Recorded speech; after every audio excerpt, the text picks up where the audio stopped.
Hey there, CJ Math students, and welcome to Notes 1.3. So in keeping with our theme of if the world were 100 people, I have this statistic for you today. And it says freedom. 48 people in this village of 100 people can't speak, act according to their faith and conscience due to harassment, imprisonment, torture, or death. And 52 can. So basically 48 people don't have freedom of speech, of religion, and 52 people do have that freedom. So let's actually pretend that instead of this world being 100 people, it's 22. So first let's answer this question though. What percent of the world is not allowed to speak or act according to their faith or individual rights? And we already said, hey, it's at 48% right there. So now let's go ahead and Let's just pretend our class has 22 students, and let's say how many students would be free. So I take the total number of students we have, 22, and I multiply it by the number that would be free. So in a village, it's 52% free. And so as a decimal, that is 0.52, excuse me. So I'll say, all right, times 0.52, and remember I have two decimals here. So when I'm doing my multiplication, I will make sure to swoop twice in the end. So I'll go ahead and multiply here. We have 4, lay an egg. We have 10, carrier 1, and we have 11. When I add this up, I get 4, 11.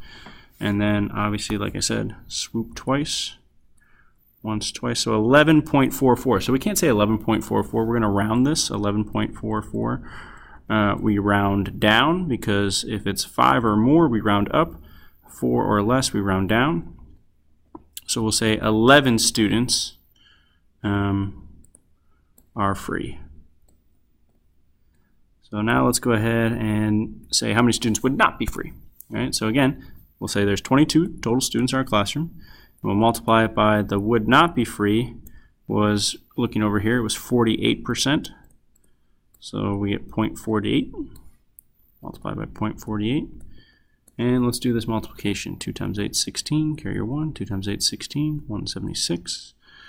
Lay your egg, 8, add it up, and we get 6, and we get 15, add it up, we get 1 plus 1 is 2 plus 8 is 10.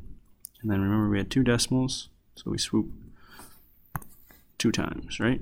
Once, twice, 10.56. So again, 10.56.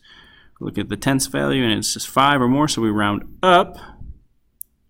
And again, we say 11. So it'd be about 11 students are free and 11 students are not free. So just about half. And that's pretty right because our percentages are pretty close to half, right? So now in Ed Puzzle, we're going to try and do the same thing for education, electricity, and drinking water. So I'll set it up, and then you're going to do the math. So how many students in our class would have a college education? Well, only one person in this village has a college education. So that would be 22. And since there's 22 students in our class, would have, that's 1%. As a decimal, it's 0.01, right? You start at the end of the number, and you move twice to the right. So that's how we get 0.01. So you'll do the math on this one. How many students in our class would have electricity? So that's 22. Have electricity, that's 78%. So that's easy, that's 0.78. So that times 0.78. And would not have drinking water. So you want not the safe drinking water, but the unsafe. So that's 13%, which is 0.13. So you're going to do 22 times 0.13. So you'll do the math on those for education, electricity, and drinking water and figure out how many students in our class would have a college education, would have electricity, and would not have access to healthy drinking water. That's the end of part 1.